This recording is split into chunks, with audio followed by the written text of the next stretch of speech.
जय श्री नारायण, जय श्री शिवाय, नमस्ते। भोलेनाथ के त्रिशूल हो तो यहाँ पर जाइए। इस प्रकार अस्त्र मंत्र फट का उच्चारण करके विघ्नों को भगाए। फिर कवच मंत्र हुम से पूजा स्थान को सब ओर से अवगुंठित करे। हुम हुम एक ऐसी ध्वनि ओम हुम जो इससे क्या है सब मतलब होता है। शिव मंदिर में जल डेली आते हैं, तब उनको तिलक ऐसे रखते हो। पूजा करें। अब शिव पूजन की विधि समझ लो कि पहले मूल मंत्र गंध चंदन मिश्रित जल के पूजा स्थान का जल छिड़के प्रोक्षण करे और उसके बाद फूल बखेरे वहाँ पर। फिर अस्त्र मंत्र फट का उच्चारण करे। फट विघ्नों को बताए करके विघ्नों को आए। ओम जैसे कहते हैं ना ओम कप्स्याय ओम और इन्हें है फट, तो ये फट होता है फट और इसे ओम के सारी विधा में। और फिर कवच मंत्र हुम से पूजा स्थान को अवगुंठित करे। ये बीज मंत्र हैं असल में, ये इनके मतलब पूर्ण है। ये है बीज मंत्र, नाम के थोड़े थोड़े हैं लेकिन असर बहुत ज़्यादा है। और अस्त्र मंत्र का संपूर्ण दिशा में न्यास करके पूजा भूमि कल्पना करे। सौर कुश बिछावे प्रोक्षण आदि के भूमि का प्रसारण करे। पूजा संबंधी समस्त पात्रों का शोधन करे, द्रव्य शुद्धि करे। प्रोग्नि पाप अग्रपात पाद्यपात आत्मनिपात चारों का प्रक्षालन पूर्ण धो माए सहित का शुद्ध जल डाल के जितने मिल सकें और उन सभी पवित्र द्रव्यों को उनमें डाले। पंचरत्न चांदी सोना गंध को स्वच्छता फल फल्लभ और कुछ ये सब अनेक पूर्ण द्रव्य स्नान और पीने के जल में विशेष रूप से सुगंध आदि शीतल मनुष्य को स्वाद डालें। जो इससे स्नान करते हैं पीने की जगह उसको सुगंधित द्रव्य डालकर। पाद्य पात्र में खस और चंदन छोड़ना चाहिए। पाद्य पात्र में खस और चंदन डालें जैसे आचमनीय पात्र में विशेष जायफल कंकोल कपूर सहजन तमाल का चूर्ण और डालना चाहिए। जैसे पात्र होते हैं अलग अलग चाहे पंचवा जैसे रखे हैं कि ये किसका है पाद्य का, तो पाद्य पात्र में ये चीज़ डालें। ये आचमन के लिए है, ये उसमें है, ये इस तरह से अलग अलग। इलायची सभी पात्रों में डालने की वस्तु है। कपूर चंदन कुशाग्र भाग अक्षर जौ धान खेल घी सरसों फूल भस्म इन सबको अर्घ्य पात्र में छोड़ना चाहिए। जो अर्घ्य पात्र है उसमें रखे। कुछ फूल जौ धान सहजन भस्म इन सब का प्रोक्षणी पात्र में देखना करे। सर्वत्र मंत्र न्यास करके कवच मंत्र से प्रत्येक पात्र को बाहर से आवेशित कर दे, मंत्र ढक दे उसको। इसके बाद अस्त्र मंत्र से उसकी रक्षा करे। अस्त्र मंत्र होम। फिर धेनु मंत्र दिखाए। पूजा के सभी द्रव्यों का प्रोक्षण पात्र जल से मूल मंत्र से प्रोक्षण करके शोधन करे।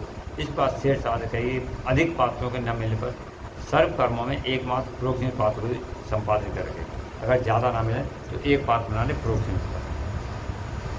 उसी के जल से सामान अर्घ्य आदि दे। तत्वता मंडप के दक्षिण द्वार के बंद बहुत सुबोध आदि के कमरे विनायक देव की पूजा करे। दक्षिण दरवाजे पर ये पहले मंडप आदि बनाए जाते हैं। जैसे मतलब वही चीज़ है पूरी सबकी, क्या करें क्या नहीं। पूजा करके अंतपुर के स्वामी साक्षात नंदी की पूजा करें। उसके बाद उनकी मतलब जो है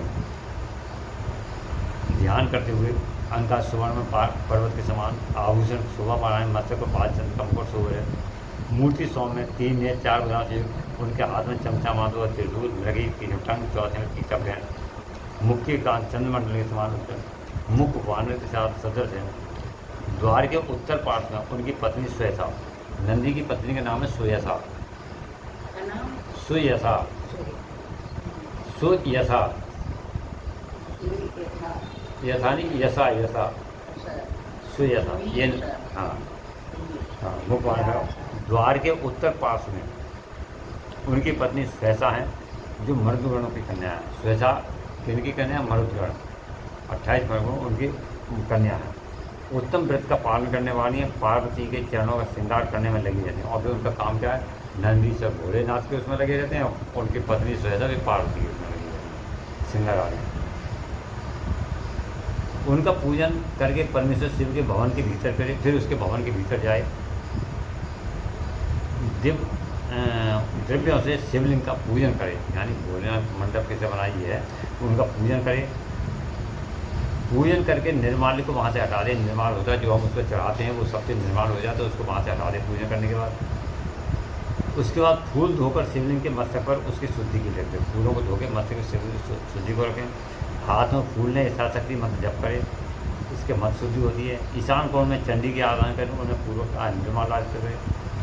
ईशान कोण में चंडी की, ये वाला इसके लिए ईशान कौन से ये जैसे अरे पूरब पश्चिम है, पूरब उत्तर के दिशा को ईशान कहा गया है। पूरब उत्तर, ये उत्तर है, ये पूरब है। अरे जैसे ये पूरब है, ये उत्तर है, तो इनके कौन नेत्र अग्निकोण वायुकोण, नेत्र कोण वायुकोण अग्निकोण, ये कहेंगे ये अग्निकोण है। तो उसी हिसाब से दिशाएं, ये दिशाएं हैं 4, ये 4, ये 8 जाएंगी। 9वीं पृथ्वी ऊपर भू आशा करते। इस प्रकार ईशान कोण में चंडी की आराधना करें, और जैसे पहले सबका निर्वाण पूजन किया उससे उनकी करें। तत्पश्चात इष्ट देव के लिए आसन की स्थान करें, फिर इष्ट देव के आसन उनको तो चंडी में, फिर आधार आदि का ध्यान करें। कल्याणमयी आधार शक्ति भूतल पर विराजमान, कल्याणमयी आधार शक्ति भूतल यानी पृथ्वी पर विराजमान है, उनकी अंकादि श्याम स्वरूप का चिंतन करें। उनके ऊपर धन उठाए सर्वाकार अनंत बैठ होगा, अनंत होगा। जिनके इनका उज्ज्वल है, वे 5 फनों से युक्त हैं, आकाश को चाटते हुए से और इतने हैं जैसे आकाश को चाट रहे हैं।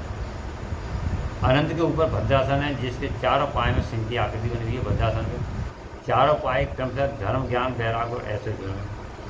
धर्म नाम वाला पाया आग्नेय कोण में है, उसका रंग सफ़ेद है।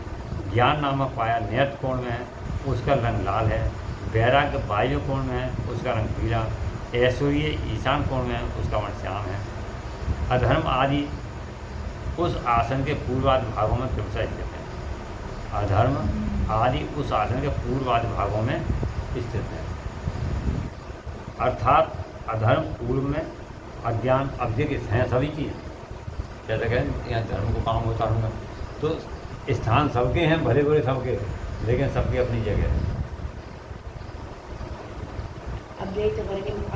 पूर्व में अधर्म का स्थान पूर्व में है, अज्ञान दक्षिण में है, अवैराग्य पश्चिम में है और अनैश्वर्य उत्तर में है। इनके अंग राजा पर मणि के समान है, ऐसी भावना करना चाहिए। इस भद्रासन को ऊपर से आच्छादित करने वाला श्वेत निर्मल पद्ममय आसन है। अणिमा आदि 8 ऐश्वर्य गुण ही उस कमल के 8 दल हैं। अणिमा लगमा में ये 8 उस कमल दल के जो सिद्धियां हैं, वे उनके कमल दल हैं। वामदेव आदि रुद्र अपनी वामा आदि शक्तियों के साथ उस कमल के केसर हैं, यानी सुंदरता। वे मनोमणि आदि शक्तियाँ हैं। बीज अपर वैराग कणिका है, शिव ज्ञान नाल है, शिव धर्म केंद्र है। कणिका के ऊपर 3 मंडल हैं और उन मंडलों के ऊपर आत्म तत्व, विद्या तत्व, शिव तत्व है। इन आसनों के ऊपर विचित्र बिछौनों से आच्छादित सुखद दिव्य आसन की कल्पना करें, जो शुद्ध विद्या से अत्यंत प्रकाशित हो। आसन के अनंतर आह्वान, स्थापन, सन्निरोधन, निरीक्षण एवं नमस्कार करें। इन सब की अलग अलग मुद्राएं बांध कर दिखाएं। ये 24 मुद्राएं कही गई हैं। कोई जैसे ये मुद्रा है, कोई इस तरह से है, कोई इस तरह से है, तो ये अलग अलग मुद्राएं बांध के दिखाए।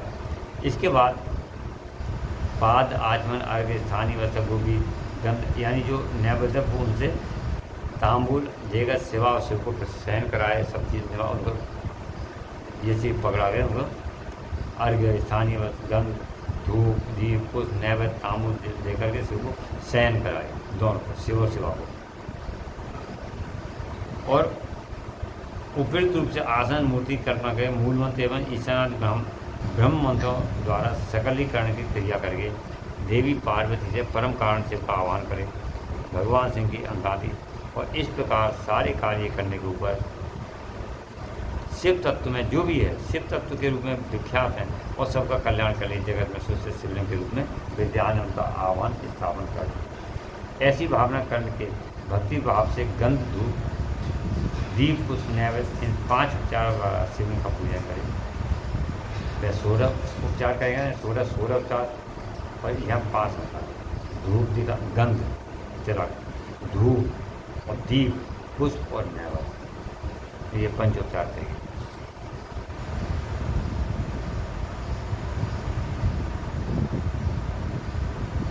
इन महेश्वर की शिव की लिंग मूर्ति के स्नान काल में जय जयकार आदि शिव का मंगल पाठ करें। ओम नमः शिवाय, भोलेनाथ की जय, हर हर महादेव, हर हर महादेव, मतलब इस तरह से उच्चारण करते जाए, जय जयकार करते जाए, आदि सब मंगल पाठ करें। पंचगव्य, पंचगव्य घी, दूध, दही, मधु और शर्करा के साथ फल मूल के साथ से तिल, सरसों, सत्तू के उत्तन से, जौ आदि के उत्तम बीजों से, उड़द आदि के चूर्ण से, आटा आदि से आधे पकड़ के गर्म जल से सेवन करने रहा है। मतलब पहले इनसे उपटन करें, उसके शिवलिंग का उपटन करने के बाद फिर हल्का वार्म जल, हल्का गुनगुना जल उसको स्नान कराए। गर्म जल का मतलब जो है सहता जल, तो उनका स्नान कराए। ये चाहिए होते हैं, ये बात में जैसे करते करते हर जगह शीतल जल ना होता है, गर्म जल से मतलब स्नान कराए। लेप और गंध के निवारण के लिए बिलपत आप से रगड़े। अब जैसे लेप रगड़ जाता तो छुटाएँ कैसे, तो बेल का पत्ता लेकर उससे ऐसे रगड़े, बेल के पत्ता लेकर बिलपत आप से रगड़े और फिर जल से नहलाकर चक्रवर्ती सम्राट के उपयोग उपचार से अर्थात सुगंधित तेल पुलिल आदि के द्वारा सेवा करें। मतलब ये सब स्नान दान करने के बाद तेल, सुगंधित तेल इत्र पुलिल उनको बने लगा।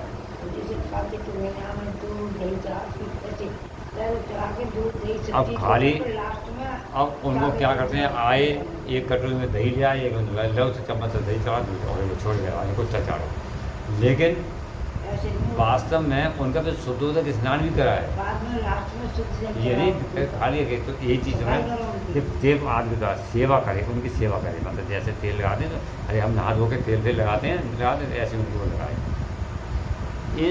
और सेवा करें, सुगंधित युक्त आंवला और हल्दी भी क्रमशः अर्पित करें। आंवला हल्दी भी हमें इन सब वस्तुओं से शिवलिंग अथवा शिव मूर्ति का भलीमा शोधन करके चंदन में से जल पुष्प जल सुवर्ण और रत्न जल से मन से जल से क्रमशः स्नान कराए।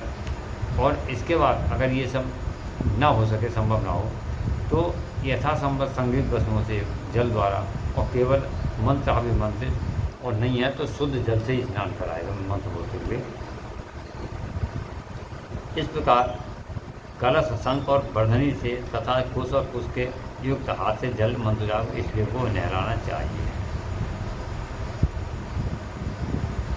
पवमान सूक्त, रुद्र सूक्त, निरुद्ध सूक्त, त्वरित मंत्र, लिंग सूक्त आदि सूक्त, अथर्व शीर्ष, ऋग्वेद, सामवेद, शिवसन, ईशान, पंच ब्रह्म मंत्र, शिव मंत्र और प्रणव से देव देश को स्नान कराए। मतलब ये जय करें वो अष्टाध्यायी श्लोक बोलते हैं, स्नान करते हुए उनको बोलता है, मंत्र बोलते जाए, उनसे स्नान कराए। इतने चाहिए, रुद्र सूक्त हो, नीलरुद्र सूक्त हो, पवन सूक्त हो, अथर्व आदि सूक्त, इनमें जो भी हो। जैसे महादेव जी को स्नान कराए, मतलब जिस तरह से महादेव जी का जो किया है था उसी तरह से माता पार्वती का स्नान कराए। कोई अंतर नहीं है दोनों की फरमान पूरी समय समान, जो वस्तु उनको सब उनका मतलब सब कुछ वैसा ही है, एक एक करके। और देवादेव के आदेश से सब कुछ करें। और ये मान लो कि हम आपके आदेश से ही सब कुछ कर रहे हैं, हमारे को कुछ चल रहे हैं। अर्धनारीश्वर की पूजा करनी हो तो उसमें पूर्वापर का विचार नहीं है, अतः उसमें महादेव और महादेव के साथ सब पूजा। और अब मान लो जैसे महादेव की पूजा कर ली फिर बाद में, और आप ये कर लो कि हम तो अर्धनारीश्वर की पूजा कर रहे हैं, तो ये समझ लो आदेव महादेव दोनों की पूजा हो रही है, एक साथ ही हो रही है। इस तरह शिवलिंग में आनंद मूर्ति आदि में अर्धनारीश्वर की भावना से सभी उपचारों का शिव शिवाग्री एक साथ ही उपयोग होता है। ओम अर्धनारीश्वर नमः जैसे गंगा देवा उसे दिखा। और पवित्र सुगंधित जल से शिवलिंग का अभिषेक करके उसे वस्त्र से पहुँचे, फिर नए वस्त्र या गोविदास बनाए, धूप दीप चावल सारे पंजों से अर्पण करें। नाना प्रकार की मालाएँ, फूल मालाएँ, छत्र चंबूरा चंबर, व्यंजन, ताड़ का पंखा, दर्पण आदि सब उनको दिखाए, ध्यान करें। वाद्य ध्वनियों के साथ इष्ट देव की नीराजन करें, मतलब घंटा घड़ियाल बजाते हुए आरती करें। उस समय गीत और नृत्य आदि के साथ जय जयकार भी होनी चाहिए। जो आरती करने वाले आरती कर रहे हैं उनके सामने गीत आदि नैवेद्य वो करें, अर्पण करें। इस तरह सोना, चांदी, तांबा, मिट्टी के सुंदर पात्र में कमल आदि के शोभायमान फूल रखें। कमल के बीज तथा दही अक्षत आदि भी डाल दें। त्रिशूल शंख कमल नद्यावर्त नामक शंख विशेष सूखे गोबर की आग श्री व स्वास्थ्य दर्पण वज्र और अग्नि आदि से चिन्हित पात्र में 8 दीपक रखें। वे 8 दिशाओं में रहें और एक नवा दीपक मध्य भाग में। 8 दीपक रखे, 8 दीपक 8 दिशाओं में रखे, पूरा पश्चिम उत्तर दक्षिण ईशान न्याय करें और बीच में रहे।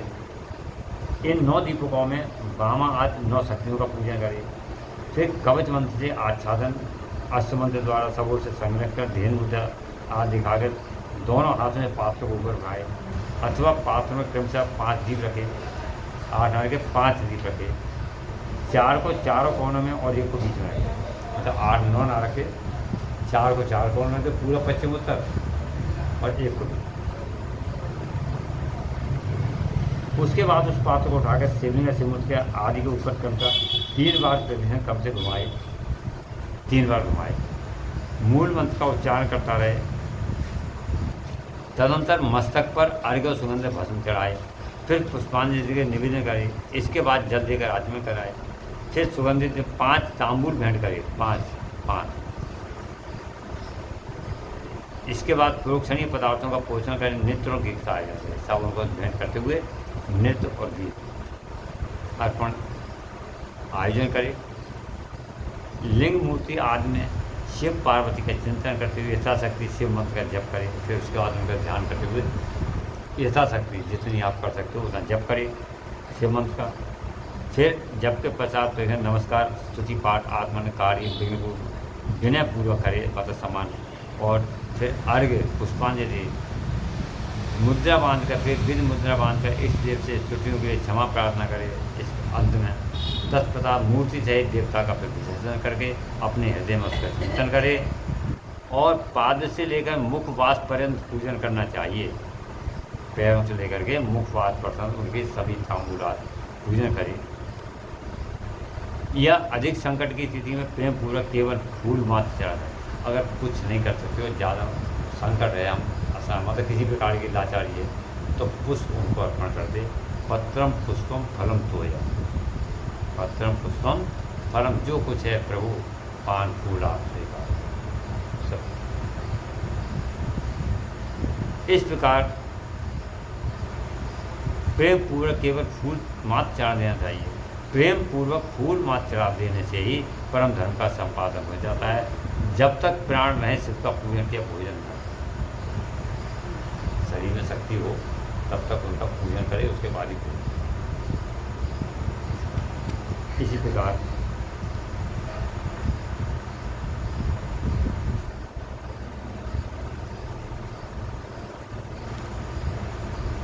इसी को कहते हैं कि सद्व जाए हृदय से लेकर अस्पंद पूजन करे। सब इनका आवरण पूजा, विशेष पूजा करनी हो तो इसे, अब ये जो संक्षिप्त में विशेष पूजा करनी है तो और उसका मात्रा बढ़ा पूजा। सद्वजात पूजा में ईशान, तत्पुरुष, अघोर, वामदेव सद्वजात हैं ये। इन 5 मूर्तियों का तथा हृदय, सिर, शिखा, कवच, नेत्र, अस्त, इन अंगों का पूजन करना चाहिए।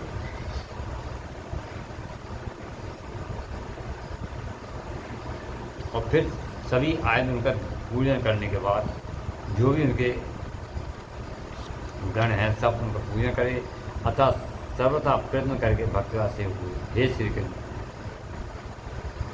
अंत्यज अधम मूर्ख अथवा पतित मनुष्य यदि भगवान से भी शरण में चला जाए तो वह समझ देवताओं एवं स्वयं के पूजनीय हो जाता है।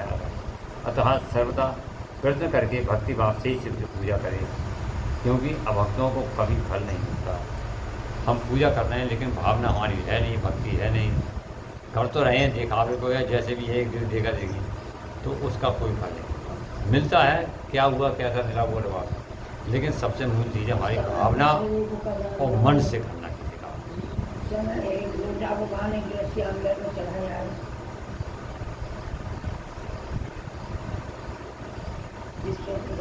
श्री राम। इसके बाद उपमन्यु कहते हैं हे यदुनंदन, पूजा करते हैं ना उसको भगवान करते हैं और फिर आप सीधा देख चलिए हमारे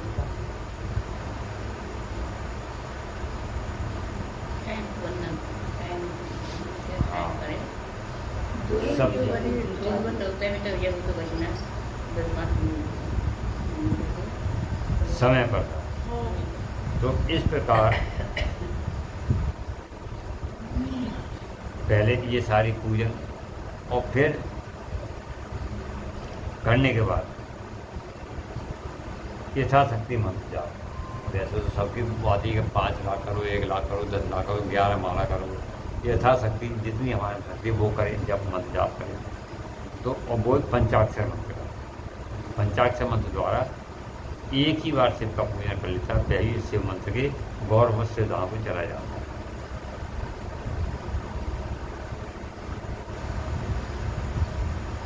और जो कुछ लोग ऐसे हैं जो कुछ सब जानते हुए नहीं करते, भजन पूजा नहीं कर पाते, चाहे उमा महेश का हो या नारायण हो, तो वे तो मूढ़ ही समझो उनको, मूढ़ बुद्धि वाले उनको कहेंगे और कोई।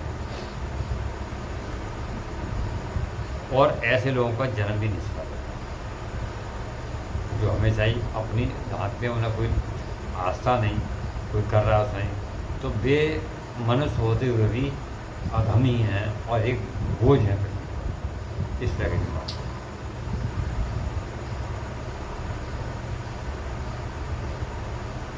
जो दुर्लभ मानव जन्म पाकर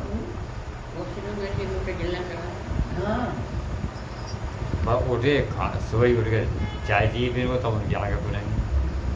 तो ऐसे तो इस तरह से जो दुर्लभ मानव जन्म पाकर पिनाक पानी महादेव के आराधना करते हैं, उन्हीं का जन्म सफल है। और वे ही कृतार्थ और सिद्ध मनुष्य हैं जो भगवान शिव की भक्ति में तत्पर रहते हैं, जिनका चित्त भगवान शिव के सामने प्रणत है। देखिए आपत्ति काले मर्यादा नाती बोलते अलग आप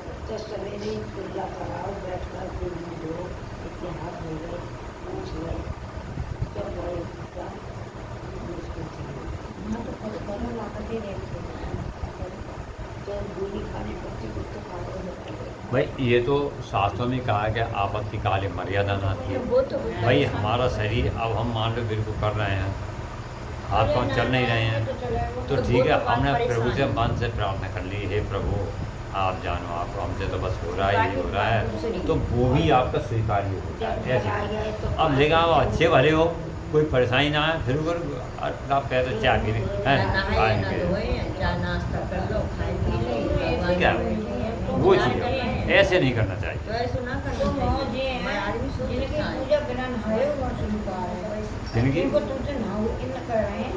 हाँ आपत्ति नहीं। देखिए रोगी, एक तो बालक रोगी वृद्ध, बालक रोगी वृद्ध, इनकी पूजा हर समय स्वीकार्य है।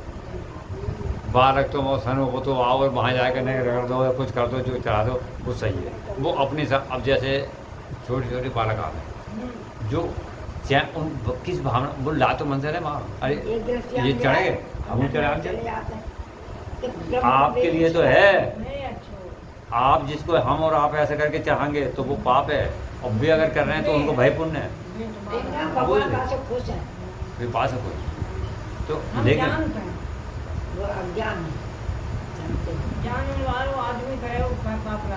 और फिर बेशक उनकी थोड़ी और बुद्धि भी है, तो बालक है, बालक बुद्धि तो है ही टेढ़ी सीधी, सीधे चलते कम है, टेढ़ी सीधे चलेंगे बस। तो वो चीज़, तो इनके लिए कोई मतलब वो बाध्यता नहीं है। दो ढाई साल को हो तब से नवदुर्गा व्रतों रह रहो, एकादशी व्रतों रह रहो, और बिना अगर पूजा करे खाए कोई चीज़ जैसे पी खाए ले तुरंत उल्टी हो जाते हैं। फूल संस्कार सबसे पहले भगवान जी के जन्मदिन हो, भगवान जी को गोदी में बैठा रही, पहले रोटी का करवा लो, भगवान को अपने करवा लो। पुरानी बात ना वही पूर्व पहला संस्कार है, वो रह गया, वो वहीं से शुरू हो गया। वो क्यों है कि जब शुरू से बहुत जो कहोगा तुम लड्डू गोपाल है, वहीं से लड्डू गोपाल, इस प्रकार से तो वही लड्डू के नाम धर लो। चिंतन में लगे रहते हैं, वे कभी दुख के भारी नहीं होते। हाव से वितरण जिससे पूर्ण तृप्त हो जाए, इतना धन, ये सब भगवान शिव की आराधना के फल। जो देवलोक में महान भोग और राज्य चाहते हैं वे सदा भगवान शिव के चरणों का चिंतन करते हैं। सौभाग्य कांतु रूप जल त्याग दया भाग सूरता विश्व में विख्यात हैं। ये सब बातें भगवान शिव की पूजा करने वाले लोगों को सुलभ होती हैं। जो अपना कल्याण चाहता है उसे सब कुछ छोड़ शिव के में मन लगाकर आराधना करनी चाहिए। जीवन बड़ी तेज़ी से जा रहा है, जवानी शीघ्रता से जा रही बीत रही है और ये बीत रही हैं और रोग तेज़ी से हमारे पास आ रहे हैं, रोग तेज़ी से हमारे पास आ रहे हैं। इसलिए सबको पिनाक पाणी महादेव जी की पूजा करनी चाहिए जब तक मृत्यु नहीं आती, जब तक वृद्धावस्था का आक्रमण नहीं होता, तब तक इंद्रियों की शक्ति छीन ना हो, तब तक आप कर लो जितना कर सकते हो। फिर क्या होगा? फिर तो यही होगा, अरे भैया ने चढ़ को हाथ पकड़ लिया तो नीचे चढ़ वाला हो, फिर तो हम पराधीन हो जाएंगे। सब फिर कुछ नहीं कर मिलता। और अब हम तुम कर रहे हैं, जवानी फिर न कर पाए, इस बात को पछतावा है।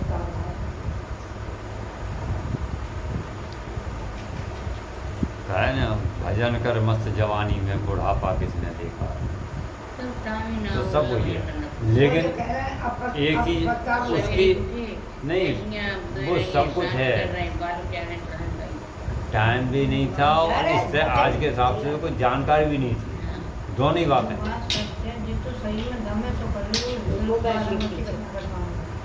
उतनी जानकारी नहीं,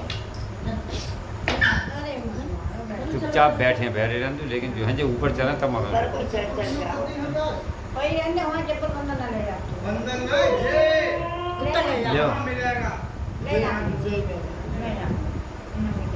इस प्रकार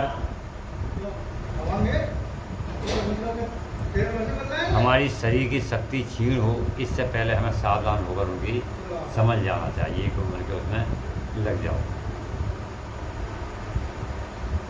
फिर तो वही है, अब पछताए हो के जब चिड़िया चुग गई फिर तो पछता रहा था, अरे हम ये कर लेते तो ऐसा और कर लेते, अब कर कब लोगे।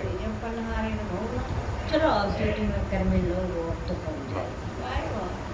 पहले की तो बीत अब जितने इस तरह से ये भोलेनाथ की मंत्र के जब पूजन आज में था। फिर कुंड और वेदी जो बनाया हवन के लिए उसका भी वर्णन है कि देखिए कुंड में अग्नि का कार्य वर्णन करो, अग्नि कुंड हवन है, हवन कहाँ करें, कुंड में करें।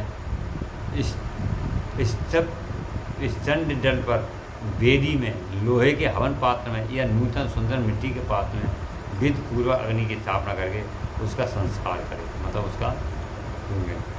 इसके बाद महादेव जी की आराधना करके होम आरंभ करें। कुंड 2 या 1 हाथ लंबा चौड़ा होना चाहिए, 2 हाथ लंबा, 2 हाथ चौड़ा या 1 हाथ लंबा 1 हाथ चौड़ा, इस तरह से होना चाहिए। वेदी को गोल या चौकोर बनाना चाहिए जो बनते हैं, मंडल भी बनाना आवश्यक है। कुंड विस्तृत और गहरा होना चाहिए। मध्य भाग में अष्टदल कमल अंकित करें, नीचे जब मध्य भाग हो उसमें अष्टदल कमल बनाए करें। वह 2 या 4 उंगल ऊंचा हो। आपको कल की बात है क्या पास में, हम तो दोपहर के बाद ही होगा, दोपहर बाद 2 बजे उसको समय निकाल। जल्दी आ जाओ, 2:30 बजे आ जाओ, 3 बजे आते तो 2:30 बजे। परसों तारीख कितनी है? परसों तारीख है आज 25 होगी, 25, 26, 27। परसों 27। अब वो देखते हैं जैसा होगा उससे देखते हैं। साथ ही मंडल बनाना, कुंड विस्तृत गहरा हो, मध्य भाग में अष्ट कमल। कुंड के भीतर 2 बिस्से की ऊंचाई पर नाभि स्थित बताई गई है। मध्यमा उंगली के मध्यम उत्तम पर्वों का मध्य भाग कटिभाग जानना चाहिए। साधु पुरुष 24 अंगुल के बराबर 1 हाथ का परिमाण बताते हैं। कुंड की 3, 2 या 1 मेखला होनी चाहिए, जो ऊपर घेरा बनता है वो होती है और इससे बनी आगे भी। इन मेखलाओं को इससे निर्माण करें जिससे कुंड की शोभा बढ़े, सुंदर और चिकनी इन्होंने बनाए, जिसकी आकृति पीपल के पत्ती की भांति अथवा हाथी के अधरोष्ट के समान हो। कुंड के दक्षिण या पछिला के बीच में सुंदर योनि का निर्माण करना चाहिए। दक्षिण भाग या पश्चिम भाग में, अधिकतर पश्चिम भाग में होता है, जो मेखला से कुछ नीची हो, उसका अग्रभाग कुंड की ओर हो, मेखला को छोड़कर बनाई गई हो। वेदी के लिए ऊंचाई का कोई नियम नहीं, जितनी ऊंची हो ये कोई, वो अपनी आवश्यकता के अनुसार होती है। ऊंचाई भी मतलब कोई नियम है। अब मान लो कोई छोटा है तो कम बना लो, और ज़्यादा है तो बना लो, उसका कोई नियम नहीं है ऊंचाई का। पात्र का परिमाण नहीं बताया गया है। कुंड और मिट्टी की वेदी को गोबर जल से लीपना चाहिए। पात्र को धोकर तपाए, अन्य वस्तुओं का जल से प्रोक्षण करें। अपने अपने गृह सूत्र में बताई हुई विधि अनुसार कुंड में और वेदी को उल्लेखन रेखा करें। मिट्टी ईशान कोण में फेंक दे। अग्नि पर उसका आसन कुसुम अथवा कुसुम प्रोक्षण करे। तत्पश्चात पूजन और हवन के लिए सब प्रकार के द्रव्यों का संग्रह करे। धोने योग्य वस्तुओं को धोकर प्रोक्षण के जल से उसका प्रोक्षण करे।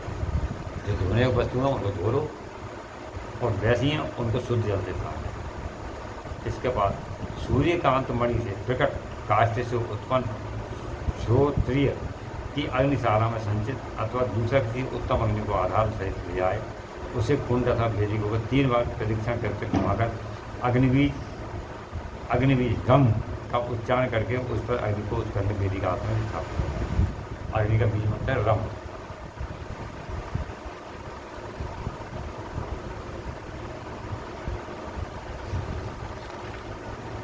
स्थापित कर दे।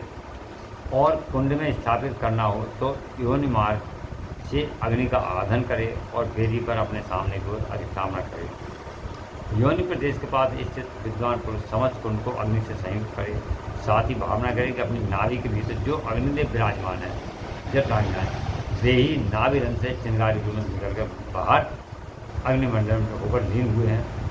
अग्नि पर समता रखने से लेकर घी के संस्कार पर्यंत सारा कार्य मंत्र के पुरुष द्वारा अपने गृह सूचना बताई गई क्रम से मूल मंत्र द्वारा संपन्न कराए। तदनंतर शिव मूर्ति की पूजा करके दक्षिण पार्श्व में मंत्र न्यास करे। मुद्रा आदि दिखाए। शुक्र और शिवा दोनों धातु के बने हुए हों तो ग्रहण करने योग्य है, परंतु कांसी, लोहे और शीशे के बने हुए सुरवा को नहीं ग्रहण करना चाहिए। कांसी, लोहे और शीशे के बने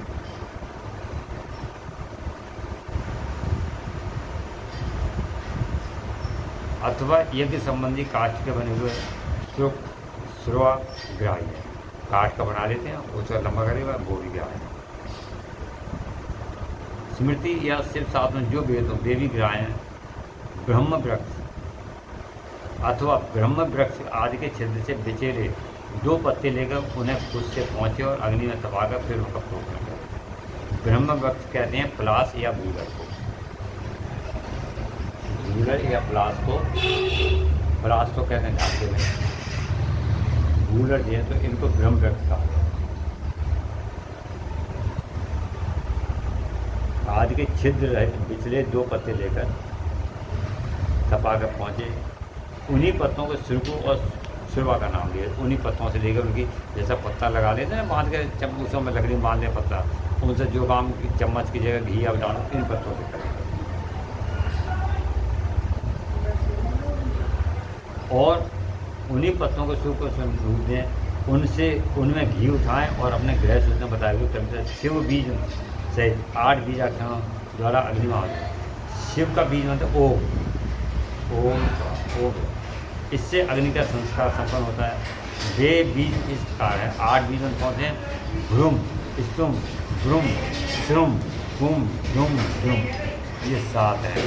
इनमें शिव बीज ओम को सम्मिलित करने से 8 बीज हो जाते हैं। ये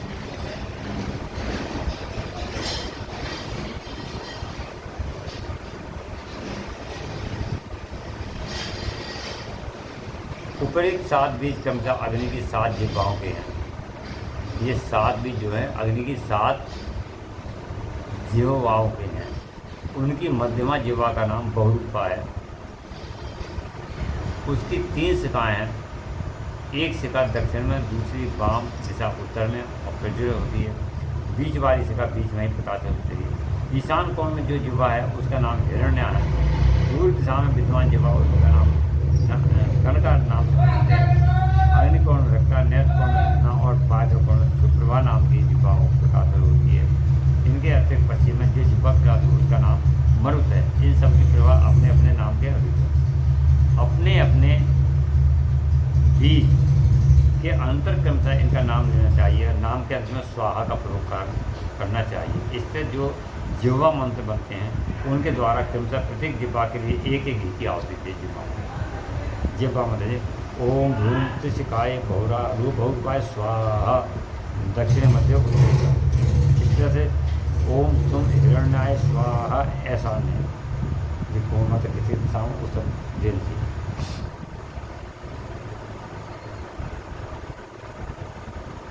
इस प्रकार शुक्र नाम जिह्वा प्रकार से इसके पश्चिम में उसका नाम मरुत है और सब अपने अपने जीव करे।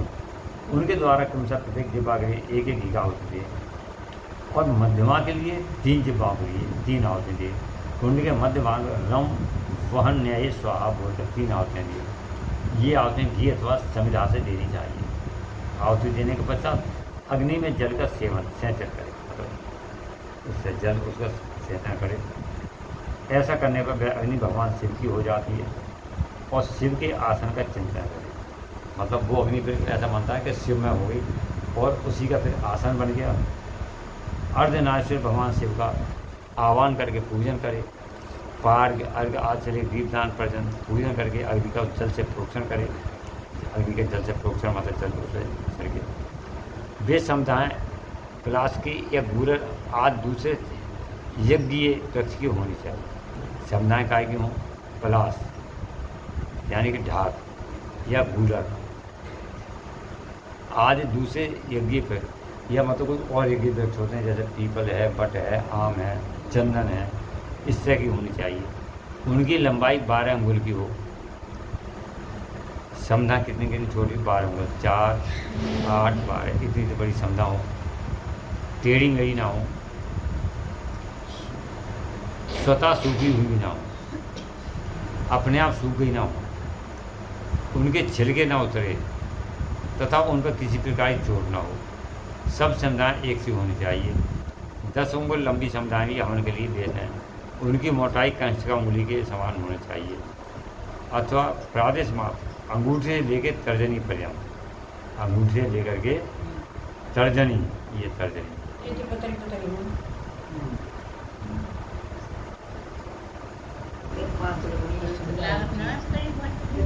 इस प्रकार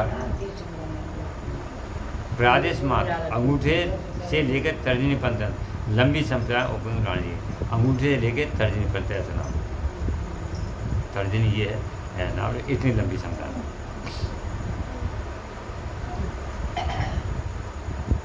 और यदि उपयुक्त समुदाय न मिले तो जो मिल सके उनसे सबका हवन करना चाहिए। क्योंकि ऐसा अब करें का हमारे पास मिली है ना हमारे नहीं ना मिले तो कोई बात नहीं, मिल जाए तो बढ़िया है और ना मिले तो जो मिल जाए उससे हवन करो। इसके बाद समदा हवन के बाद घी की आहुति। पहले समदा थोड़ी घी की आहुति। घी की धारा दूर्वाधर के समान पतली और 4 अंगुल लंबी। पतली कितनी हो? बिल्कुल जैसे हमारी दूब की घास हो। लंबी कितनी हो? 4 अंगुल लंबी। मतलब जो ना के पास में छोटा हूँ तो पास में 4 अंगुल होते। उसके बाद अन्न की आहुति दिए जिसका प्रत्येक ग्रास 16 मासे के बराबर। अब एक मासा कितना बड़ा होगा, 16 मासा कितना बड़ा होगा, अब आप लगा लो। इस तरह से जो आहुति आती लगभग इसके बीच में जो सामग्री बनेगी वो उतना बराबर ही बैठेगा। 10 ग्राम के बराबर कम से कम बैठेगा। 16 मासा रत्ती ये तो पढ़ेंगे। 16 मासे की रत्ती होती है।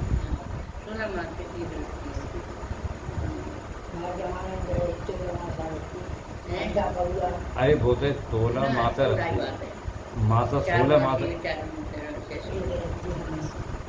एक रत्ती में कितने मासा होते हैं? 16। चलो खैर जो भी हो, बहरहाल एक इतने बहा करो उस माले। कुछ तो ऐसे करने हैं बिल्कुल जैसे चना के बराबर ना उसमें आता हूँ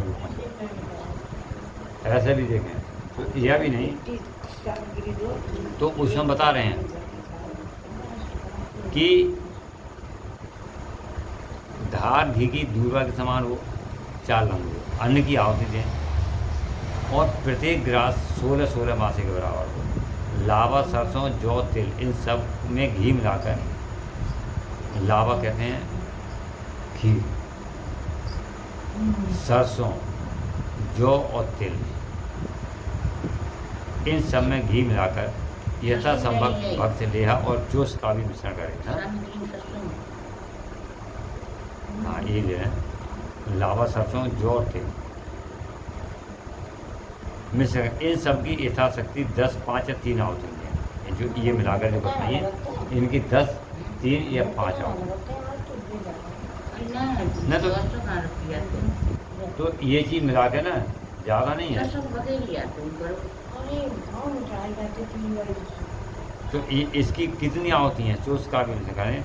इन सब की यथाशक्ति कम 10, 5 या 3 आहुतियाँ दें अथवा एक ही आहुति दे दें। शुरुआत से, समिधा से, सुख से अथवा हाथ से आहुति देनी चाहिए। और जो शुरुआत बाद घी तो घर को उसे छोड़ती हैं, बाकी आहुति तो वो करने वाले वैसे हाथ से देते हैं। उनमें भी दिव्य तीर से अथवा ऋषि तीर से आहुति देने का विधान है। यदि उपरोक्त सभी दिव्य नाम है तो किसी एक ही द्रव्य से श्रद्धापूर्वक आहुति देना ही। प्रायश्चित के लिए मन से अभिनंद कर 3 आहुति और दें। सारी आहुति हो जाए तो भूलवश कोई रही हो तो मन से 3 आहुतियाँ सब मतलब पूरा होने का 3 आहुतियाँ उसके बाद लगा। फिर होम वैसे घिस से शुक्र को भरकर उसके अग्रभाग में फूल रखकर उसे दर्भ सहित अधोमुख सिरवा से ढक दें। इसके बाद खड़ा हो से अंजलि में ओम नमः शिवाय बहुसठ का उच्चारण करके जौ के तुल्य घी की धारा की आहुति, जौ के तुल्य घी की धारा यानी जौ की मोटाई के द्वारा घी की धारा की आहुति। इस पर पूर्ण आहुति करके अग्नि का पूर्वज जल का छींटा दे, फिर छींटा मारे, फिर देवेश्वर शिव का विसर्जन करके अग्नि की रक्षा करे, अग्नि का भी विसर्जन करे, भावना द्वारा नारी में स्थापित करके नित्य यजन करे। इसका रोजाना पूजन करे अथवा शिव शास्त्र में बताई पद्धति का पूजन के बागेश्वरी देवी के गर्भ से प्रकट हुए अग्निदेव को लाकर विधि पूर्वक संस्कार करके उनका पूजन करे, समता का पूजन करे, स्पर्शियों का निर्माण करे और इस प्रकार जैसा सारा कुछ बताया उसी का पूजन करे।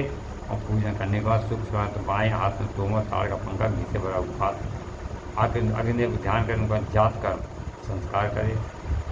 तत्पश्चात नाल छेदन करके सूतक की शुद्धि करे, फिर आहुति देकर शिव संबंधी अग्नि का नाम, अग्नि का रुचि नाम रखें। अग्नि का कौन सी नाम रखेंगे?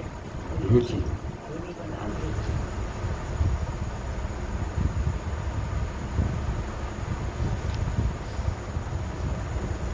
तो पूरे बताएं कि इसका अग्नि संस्कार करेंगे, जात कर्म संस्कार, उसका नाल छेदन संस्कार की शुद्धि करे, आहुति देकर शिव संबंधी अग्नि का रुचि नाम रखें। फिर इसके बाद माता पिता का विसर्जन करके चूर्ण कर्म, उपनयन आदि से लेकर याम पर्यंत संस्कार करे।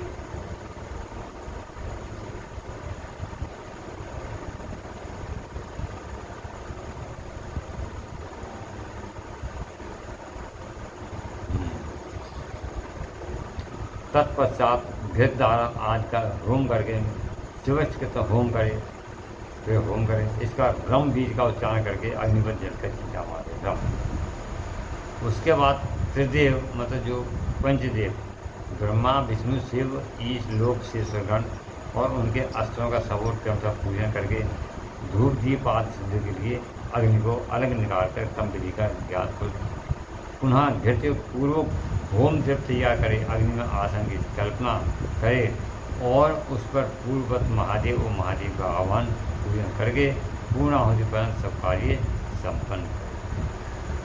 अथवा अपने आसन के लिए शस्त्र भेद अग्नि करके भगवान शिव को अर्पण करे।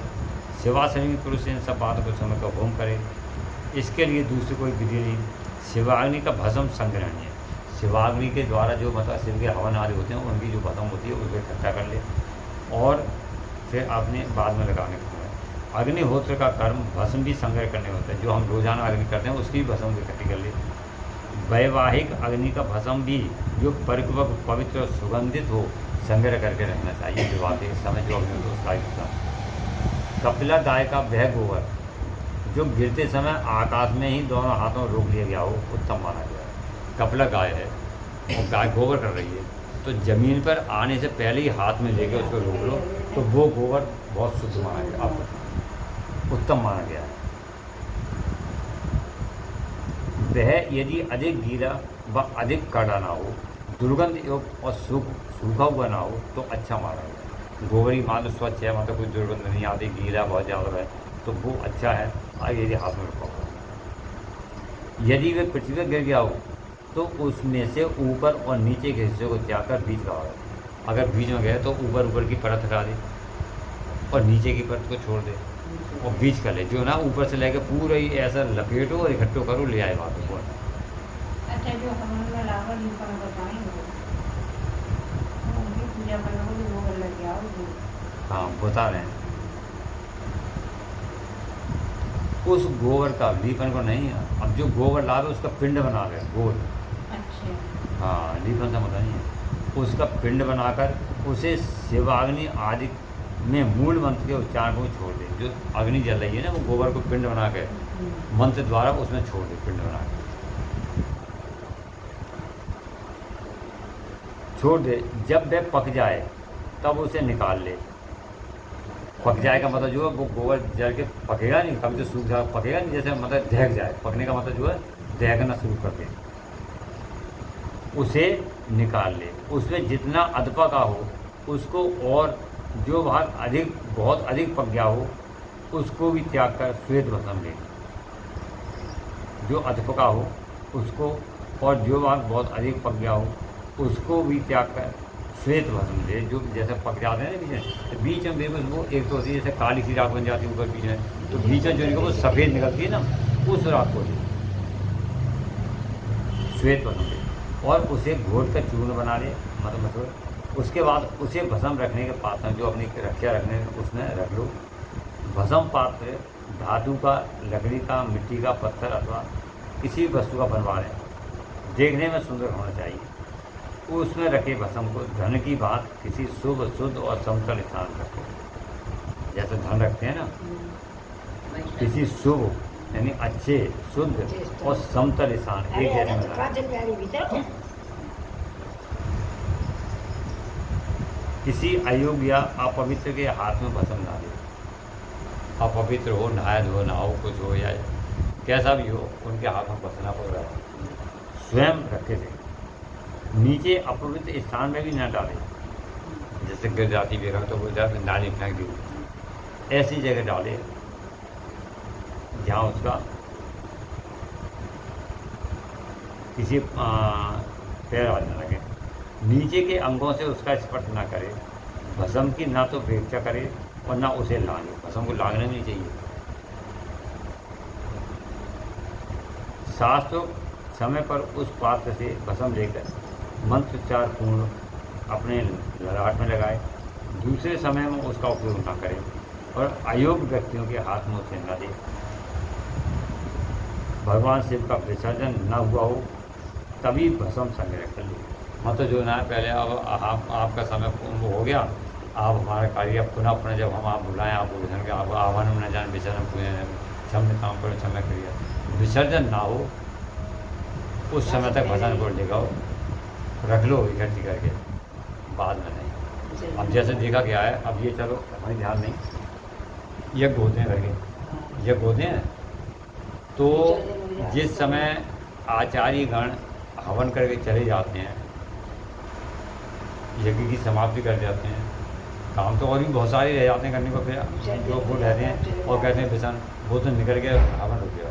अब बाद में क्या होते हैं, अरे भाई रक्षा निकाल नहीं, तो वो गलत है। विसर्जन ना हो तब तक लेते रहते हैं।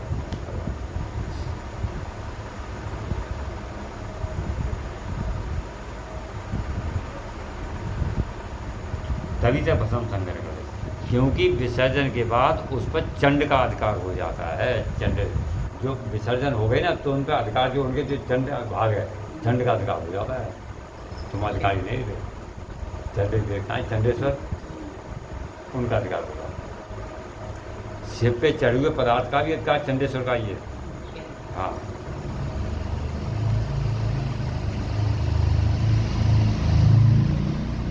जब ये सारा कार्य संपन्न हो जाए तो शिव शास्त्रों के मार्ग से अथवा अपने गृह सूत्र में बताई हुई से बलि कर्म करे। जब हम पूरे होते हैं आखिर में बलि दी जाती है, वो दिखाते हैं कुमार में लिखा, बलि कर्म करे।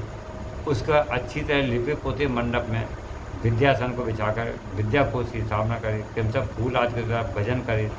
विद्या के सामने गुरु का भी मंडल बनाकर बाँस से आसन रखे, उस पर पुष्प आदि के द्वारा गुरु की पूजा करे। इसके बाद पूजनीय पुरुषों की पूजा करे और भूखों को भोजन कराए। इसके बाद स्वयं पूरक अन्न शुद्ध अन्न का भोजन करे। वह अन्न तत्काल भगवान शिव को निवेदित किया गया हो, भोलेनाथ को तुरंत अर्पण करके तुरंत उसका प्रसाद दे। उसे आत्मशुद्धि के लिए श्रद्धापूर्वक भोजन करे। आत्मशुद्धि के लिए जो अन्न चंड को समर्पित हो उसे लोभवश ग्रहण ना करे। कोई अन्न जैसे चंड को समर्पित हो, भगवान सर को चंड का मतलब जो उनके चढ़ा हुआ कोई अच्छा वाला अन्न अच्छी वस्तु है, अरे लालच है, कहाँ इसको फेंकेंगे, इतना बढ़िया मतलब अच्छे बड़े बढ़िया चावल आएगा, तो लालच ना करे उसे। शिव के भाग हो गया, शिव के दान को लेना आसान बात नहीं है। शिव और शनि का दान जो चंड को समय उसे लोभवश ग्रहण करे। गंध और पुष्पमाला आदि जो वस्तुएं हैं उनके लिए भी वह विधि समान ही है, अर्थात चंड का भाग होने पर उन्हें ग्रहण नहीं करना चाहिए। वहाँ विद्वान पुरुष मैं ही शिव हूँ ऐसी बुद्धि ना करे कि जो वो है सो मैं हूँ, यहाँ ऐसी बुद्धि ना करे, भाग ले।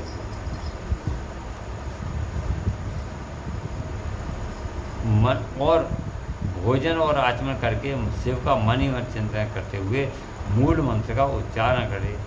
शेष समय शिव शाम्ब की कथा के श्रवण और योग कार्य में बिताए। रात का प्रथम पहर बीत जाने पर मनोहर पूजा करके शिव और शिवा के लिए एक परम सुंदर सैया प्रस्तुत करे। उसके साथ भक्ष्य भोक्ष आदि चंदन और पुष्पमाला आदि भी रख दे। मन से और क्रिया द्वारा भी सब सुंदर व्यवस्था करके पवित्र हो महादेव जी और महादेव जी चरणों को निकट शयन करे। महादेव चरणों के निकट ही शयन करें। तुम भी उनके आसपास ही सो जाओ, जहाँ जब बैठे शयन करके बाद वहीं अपने लेट गया।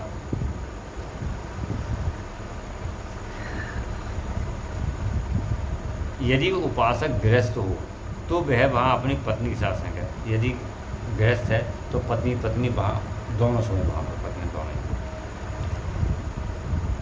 जो गृहस्थ ना हो वे अकेले सोएं। उषा काल आया जान मनी मन पाद तथा पार्श्व से अविनाशी भगवान शिव को प्रणाम करके देश काल उचित कार्य तथा शौच आदि कृत्य पूर्ण करे।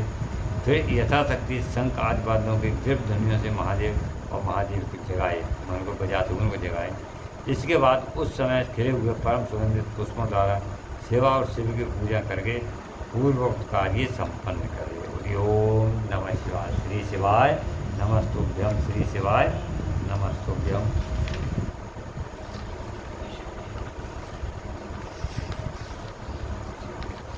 इस प्रकार काम्य प्रसंग में शक्ति सहित पंचमुख महादेव पूजा के विधान ये गए। तदंतर शिवाश्रम सेवकों के लिए नैमित्तिक कर्म की विधि बताकर मंजू ने आगे उन्हें पंचमुख महादेव जी की पूजा के विधान का वर्णन बताया। और विधानों की पूजा तो लगभग सब एक जैसी है, कुछ एक वस्तु आगे पीछे होती हैं, अंतर ये समझना चाहिए इस तरह से। और इस मंत्रों में सब कुछ वही है। 5 ब्रह्म मंत्रों से, 6 अंग मंत्रों से, मात्र का मंत्र से, प्रणव से, शक्ति से मंत्र से, शांत अन्य वेद मंत्रों से, केवल से मंत्र से उन परम देव का पूजन करें। पाद से लेकर मुख शुद्धि पर्यंत पूजन संपन्न करें। इष्ट देव का विसर्जन किए बिना ही क्रमशः 5 आवरणों की पूजा आरंभ करें। 5 आवरण मतलब जैसे 1 2 3 5 दरवाजे पार की पूजा। ये क्या है? आवरण पूजा की विस्तृति क्या, पूजन की महत्ता क्या है? इस प्रकार उपमन्यु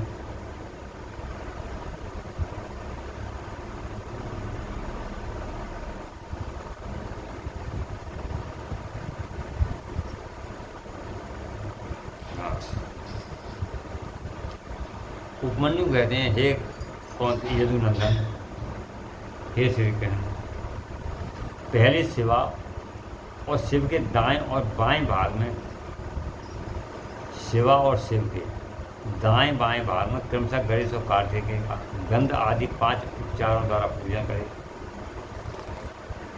फिर इनके चारों ओर ईशान से लेकर सद्योजात पर्यंत 5 ब्रह्म मूर्तियों की शक्ति सहित क्रमशः पूजन करें। ये प्रथम आवरण में किया जाने वाला पूजन है, यानी पहली आगे बढ़ने पहली सीढ़ी का पूजन, दरवाजे पर चढ़ रहे हैं जैसे पहली सीढ़ी का पूजन।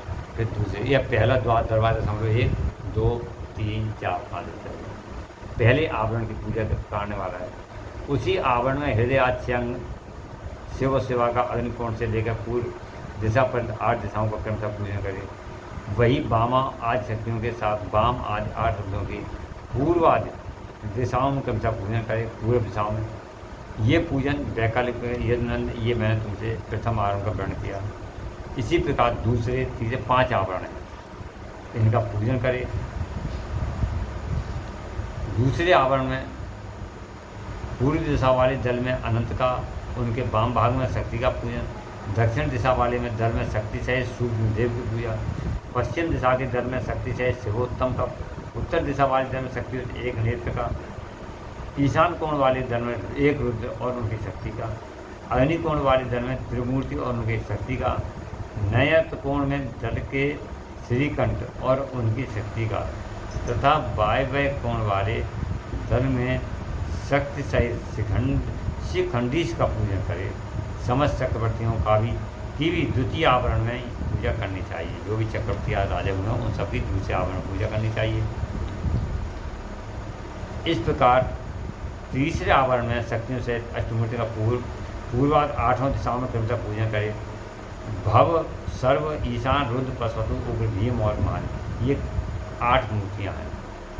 भव सर्व ईशान रुद्र पशुपति उग्र भीम और मान। महादेव उसी आवरण में शक्तियों सहित महादेवाद 11 मूर्तियों की पूजा करनी चाहिए। महादेवाद शक्ति उनकी शक्तियों सहित 11 पूजा उनकी मूर्तियों की। अब 11 मूर्ति कौन सी हुई? 11 रुद्र, 11 रुद्र महादेव की 200 मूर्तियाँ। महादेव शिव रुद्र शंकर नील लोहित ईशान विजय भीम देव से भवोद्भव तथा कपड़दीस ये या कपालीस ये 11 मूर्तियाँ हैं। इनमें से जो प्रथम 8 मूर्ति हैं उनका अग्निकोण वाले दल से लेकर पूर्व दिशा पर्यंत 8 दिशाओं में पूजन करना चाहिए। इसके बाद देव को पूर्व दिशा के दलों में स्थापित पूजन करें और ईशान का पुनः अग्निकोण में स्थापन पूजन करें। फिर इन दोनों के बीच में भवद्भव की पूजा करें। उनके बाद कपालीस या कपदर्शी का स्थापन पूजन करना चाहिए। मतलब इतना करने के बाद फिर ये कौन है? हनुमान जी के संकेत है।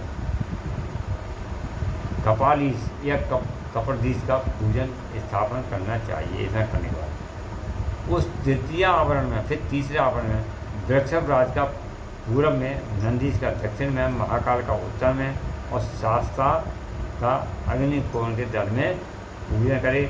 मातृकाओं का दक्षिण दिशा में दल में, गणेश जी का नैऋत्य कोण के दल में, कार्तिकेय का पश्चिम दल में, ज्येष्ठा का वायव्य कोण दल में, गौरी का उत्तर दल में, चंद्र का ईशान कोण में तथा शास्त्रा एवं नंदीश्वर के बीच में मुनीन्द्र वृक्षभ का यजन करे।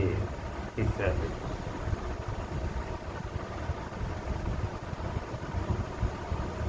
महाकाल के उत्तर भाग में पिंगल का शास्त्रा, मातृकाओं के बीच में श्रृंगीश्वर का, मातृकाओं तथा गणेश जी के बीच में वीरभद्र स्कंद और गणेश जी के बीच में सरस्वती देवी का ज्येष्ठा और कार्तिकेय के बीच में शिव चरणों की अर्चन करने वाली श्री देवी का ज्येष्ठा और गराम्बा गौरी के बीच में महामोटी की पूजा करें। महामोटी की पूजा करें।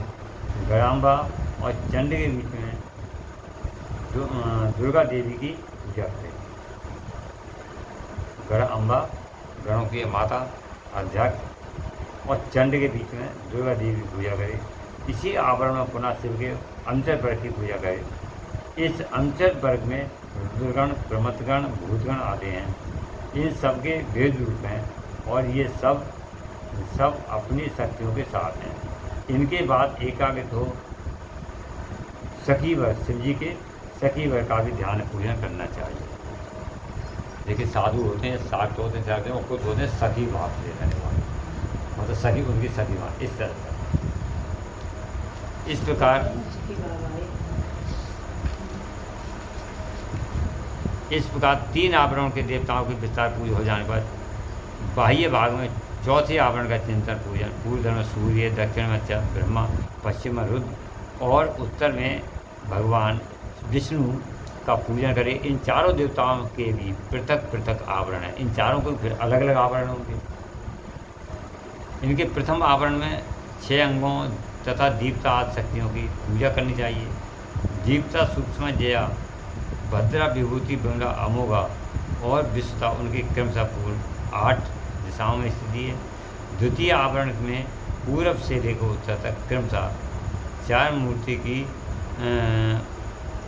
आवरण में 4 मूर्ति की और उनके बाद उनकी शक्तियों की पूजा करें। 4 मूर्ति उनकी शक्ति की। हाँ, आदित्य, भास्कर, भानु और ये रवि, ये 4 मूर्तियाँ क्रमशः पूर्वा 4 दिशाओं पूजनीय हैं। अर्क, ब्रह्मा, रुद्र, विष्णु, ये 4 मूर्तियाँ पूर्व दिशा में पूजनीय हैं। पूर्व दिशा विस्तारा, दक्षिण दिशा में सुतारा, पश्चिम में बोधनी, उत्तर में आपके इन्हीं की पूजा करें। ईशान कोण में उषा की, अग्नि कोण में प्रभा की, नए अर्थ कोण में प्राज्ञा की और वायव्य कोण में संध्या की पूजा करें। इस तरह द्वितीय आवरण में इन सब की स्थापना करके विद्युत पूजा करें। फिर तृतीय आवरण में सोम, मंगल, बुधवार से बृहस्पति आदि, तपोनिधि, शुक्र, शनि से और धर्मबाण वाले, धूम्रवर्ण वाले भयंकर राहु केतु का पूर्व दिशाओं में पूजन करें। अथवा द्वितीय आवरण में 12 आदित्यों की पूजा करें। 12 सूर्य के हैं, 12 पूजा करें। और तृतीय आवरण में 12 राशियों की, उनकी 12 रश्मियाँ उनकी पूजा करें। इसके बाह्य भाग में 7-7 घरों की सब और पूजा करें चाहिए। ऋषि, देवता, गंधर्व, नाग, अप्सरा, ग्रामणियों, यक्ष, यातुधानों, 7 छंदों में अश्वों, बालखिलाचार्य का पूजन करें। इससे तृतीय आवरण में सूर्य देव का पूजन करके पश्चात नील आवरण सहित ब्रह्मा जी का पूजन करें। पूर्व दिशा में हिरण्यगर्भ का, दक्षिण में विराट का, पश्चिम दिशा में काल का और उत्तर दिशा में पुरुष का पूजन करें। हिरण्यगर्भ नामक जो पहले ब्रह्मा हैं, उनकी अंग कांति कमल के समान है। काल जन्म से ही अंजन के समान काले होते हैं और पुरुष स्फटिक मणि के समान निर्मल। त्रिगुण, राजस, तामस और सात्विक चारों ही पूर्वाध दिशा के क्रम से प्रथम आवरण में ही स्थित हैं। द्वितीय आवरण में पूर्वाध दिशाओं के दरों में क्रमशः सनक, सनंदन और सनातन का पूजन करना चाहिए। तत्पश्चात तीसरे आवरण में 11 प्रजापतियों की पूजा। उनमें से प्रथम 8 का तो पूर्व आदि 8 दिशाओं में पूजन करें। फिर शेष 3 का पूर्व दिशा के क्रम से अर्थात पूरब, दक्षिण, पश्चिम में स्थापन पूजन करें। दक्ष, रुचि, भृगु, मरीच, अंगिरा, पुरस्त्य, पुरः, क्रतु, अत्रि, कश्यप और वशिष्ठ, ये 11 विख्यात प्रजापति, ये 11 प्रजापति हो। इनके साथ इनकी पत्नियों का भी क्रमशः पूजन करना चाहिए। प्रस्तुत आकुति, ख्याति, संभूति, धुति, स्मृति, क्षमा, शांति, अनुसुईया, देव माता, अदिति तथा अरुंधति, ये सभी सप्तऋषि पत्नियां पतिव्रता, सदाशिव, पूजन पुराणा, कांतिमती और प्रिय दर्शना परम सुंदरी हैं। अथवा प्रथम आवरण के चारों वेदों का पूजन करें और फिर द्वितीय आवरण में इतिहास पुराणों की अर्चना करें। इस प्रकार दक्षिण में 3 आवरण के ब्रह्मा जी की पूजन करें। पश्चिम में आवरण से रुद्र का पूजन करें। ईशान आदि 5 ब्रह्म, इंद्र आदि 6 अंगों को रुद्रदेव का प्रथम आवरण कहा गया। दूसरे आवरण को विद्येश्वरामय, तीसरा आवरण भेद है अतः उसका वर्णन किया। उस अवतरण में पूर्वादि विषयों के क्रम से त्रिगुणादि 4 मूर्तियों की पूजा करें। पूर्व दिशा में पूर्ण रूप शिव नामक महादेव पूजित होते हैं। इनको त्रिगुण संज्ञा, क्योंकि त्रिगुणात्मक जगत के आश्रय हैं, इसलिए इनकी त्रिगुण संज्ञा बताइए, मतलब उपाधि में। दक्षिण दिशा में राजस पुरुष सामने पृथ्वी श्रेष्ठ का ब्रह्मा का पूजन किया जाता है, ये भाव कहलाते हैं। पश्चिम दिशा में तामस पुरुष अग्नि की पूजा की जाती है, इन्हीं को संहारकारी हर कहा जाता है। उत्तर दिशा में सात्विक पुरुष सुखदायक विष्णु का पूजन किया जाता है, ये ही विश्वपालक मृड हैं। इस प्रकार पश्चिम भाग में शंभु के स्वस्वरूप 25 तत्वों के सभी 26वां तत्व रूप है।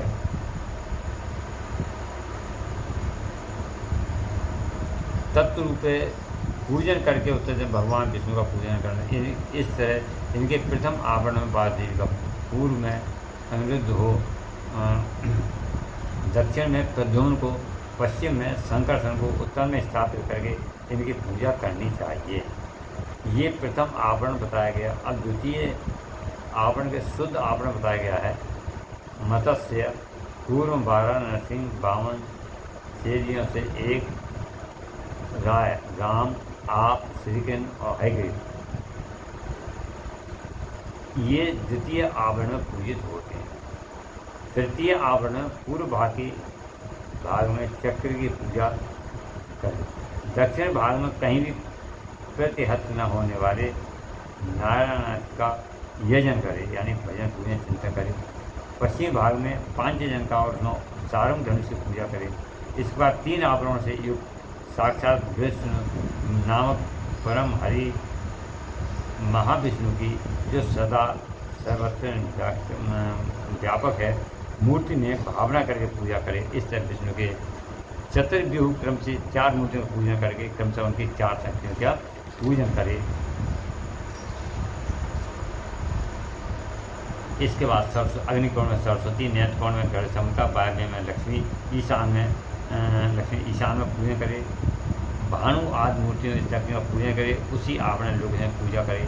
इंद्राज सभी कुबेर ईशान, इस प्रकार चौथे आवरण की विधि पूजा संपन्न करके बाह्य भाग में महेश्वर के आयुधों की अर्चना करें।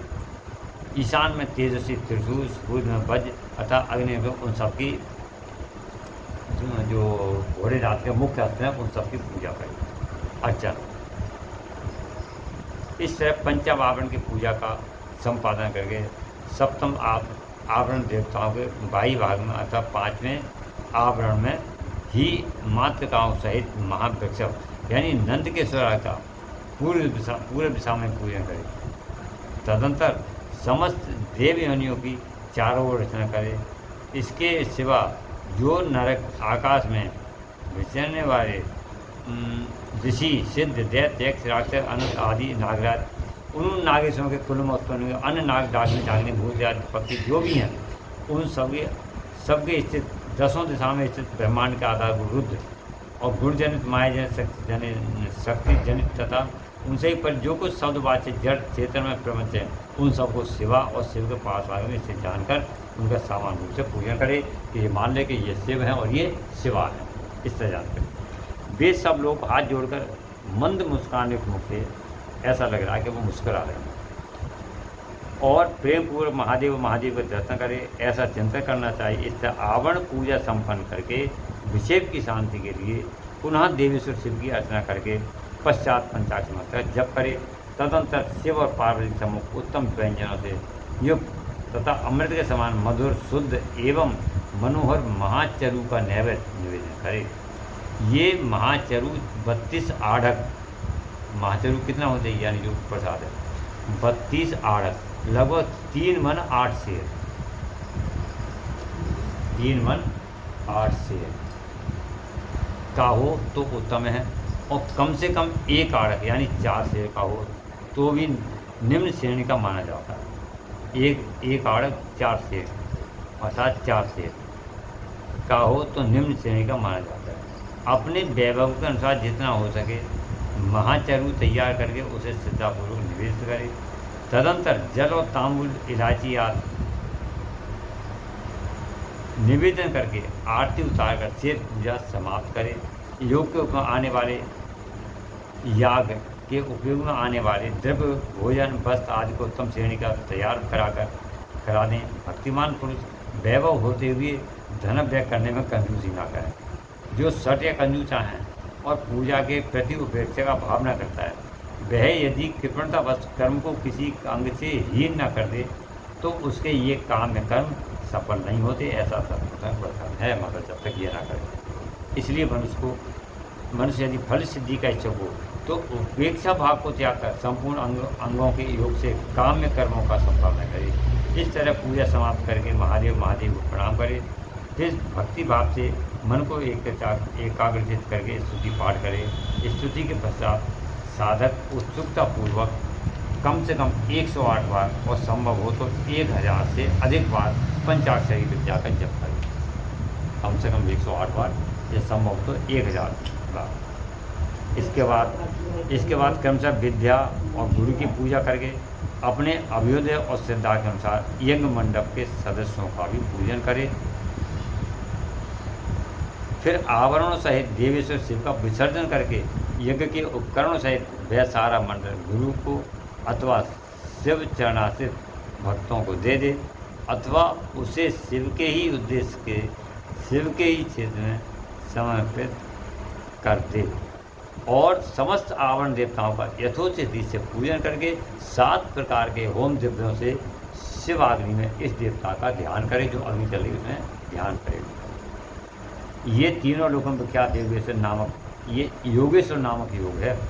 इससे बढ़कर कोई और योग त्रिभुवन नहीं, संसार में कोई ऐसी वस्तु नहीं जो इससे साध्य ना हो, इस लोक में मिलने वाला कोई फल ना हो जो इससे परलोक में इसके द्वारा सब सुलभ है।